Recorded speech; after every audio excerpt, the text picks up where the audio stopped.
Hello everyone. இன்னைக்கு லெசன்ல நம்ம daily பேசுறதுக்கு தேவைப்படுற ஈஸியான ஒரு 5 phrases பார்க்கலாம். இது டெய்லி ஃப்ளூயண்டா இங்கிலீஷ் பேசுறதுக்கு நமக்கு ரொம்பவே ஹெல்ப்ஃபுல்லா இருக்கும்.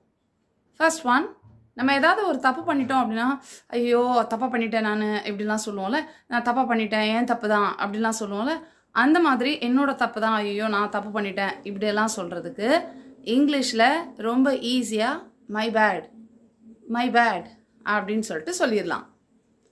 நெக்ஸ்ட் ஒன், யாராவது நமக்கு ஏதாவது ஒரு விஷயம் சொல்லிட்டு இருக்காங்க அப்படின்னா, ஓகே எனக்கு நல்லா புரிஞ்சிருச்சு, நீ சொன்னது எனக்கு புரிஞ்சிருச்சு, நல்லா புரியுது அப்படின்னு சொல்லுவோம்ல, எனக்கு புரியுது அப்படின்னு சொல்றதுக்கு. ஸோ எனக்கு நல்லா புரிஞ்சிருச்சு அப்படின்னு சொல்றத இங்கிலீஷ்ல சொல்றதுக்கு ஐ காட் யூ அப்படின்னு சொல்லலாம். ஐ அண்டர்ஸ்டுட் அப்படின்னு சொல்லலாம். பட் ஐ அண்டர்ஸ்டுட் அப்படின்னு சொல்றது ரொம்ப நார்மலா இருக்கும். ஸோ கேஷுவலா இங்கிலீஷ் பேசணும், ஃப்ளூவெண்டா பேசணும் அப்படின்னா அதுக்கு நம்ம ஐ காட் யூ அப்படின்னு சொல்லிட்டு சொல்லிடலாம். நெக்ஸ்ட் ஒன், நம்ம யார்கிட்டயாவது ரொம்பலாம் கஷ்டப்பட்டு இந்த வேலை பார்க்காத, சும்மா ரிலாக்ஸாக பண்ணு, கொஞ்சம் லைட்டாகவே பண்ணு, ரொம்பலாம் கஷ்டப்படாத, லைட்டாக பண்ணு, ரிலாக்ஸாக பண்ணு அப்படிலாம் சொல்லுவோம்ல. ரிலாக்ஸ் பண்ணு, ரொம்ப டென்ஷன் ஆகாத அப்படிலாம் சொல்கிறோம்ல. அந்த மாதிரி ரொம்ப டென்ஷன் ஆகாத, ரிலாக்ஸ் ஆயிரு, லைட்டாக பண்ணு அப்படிலாம் சொல்கிறதுக்கு இங்கிலீஷில் don't sweat it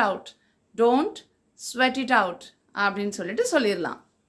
next one, யாராவது நம்மக்கிட்ட ஒரு விஷயத்தை பற்றி இது என்ன பண்ணணும் அப்படின்னு கேட்குறாங்க அப்படின்னா, நமக்கு ஒருவேளை அதுக்கு என்ன பண்ணணும்னு பதில் தெரியல, இல்லை இதோ அதோட சொல்யூஷன் தெரியல, நமக்கு ஆன்சர் தெரியல அப்படின்னு சொன்னோன்னா அதை நம்ம இங்கிலீஷில் I can't figure it out அப்படின்னு சொல்லிட்டு சொல்லலாம். நெக்ஸ்ட் ஒன், யாராவது நம்மக்கிட்ட அடுத்து என்ன உன்னோட பிளான், என்ன பண்ண போகிற, என்ன படிக்க போகிற, எந்த வேலைக்கு போகிற, இப்படிலாம் ஏதாவது ஒரு விஷயம் நமக்கு அடுத்து என்ன பண்ண போகிற அப்படின்னு நம்மகிட்ட கேட்குறாங்கன்னா, அப்படியே போகிற போக்கில் போக வேண்டியதான், என்ன கிடைக்குதோ கிடைக்கிறத செய்ய வேண்டியதான், போகிற போக்கில் போக வேண்டியதான் அப்படிலாம் சொல்லுவோம்ல. ஸோ போகிற போக்கில் அப்படியே வர்றதை அப்படியே என்ன வருதோ வர்ற மாதிரி பண்ணிக்கலாம் அப்படிலாம் சொல்லுவோம்ல. அந்த மாதிரி சொல்கிறதுக்கு இங்கிலீஷில் go with the flow. I go with the flow அப்படின்னா நான் என்ன வருதோ வர்றதை அப்படியே செஞ்சுட்டு போவேன் அப்படின்னு சொல்கிறதுக்கு.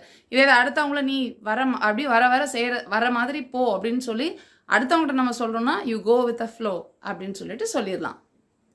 ஸோ இப்போ பார்த்து இந்த 5 phrases உங்களுக்கு ரொம்ப ஈஸியாக இருந்திருக்கும்னு நினைக்கிறேன். நீங்கள் இங்கிலீஷில் டெய்லி பேசும்போது இதையும் அப்பப்போ யூஸ் பண்ணிக்கோங்க. இந்த மாதிரி குட்டி குட்டியாக நம்ம கற்றுக்கிட்டோம் அப்படின்னா ஈஸியாக ஃப்ளூவெண்ட்டாக இங்கிலீஷ் பேசிடலாம். இங்கிலீஷ் கற்றுக்கிற உங்கள் ஃப்ரெண்ட்ஸ் அண்ட் ஃபேமிலி மெம்பர்ஸ்க்கு மறக்காமல் இந்த வீடியோவை ஷேர் பண்ணுங்கள். I'll meet you in the next lesson. Thank you. Bye.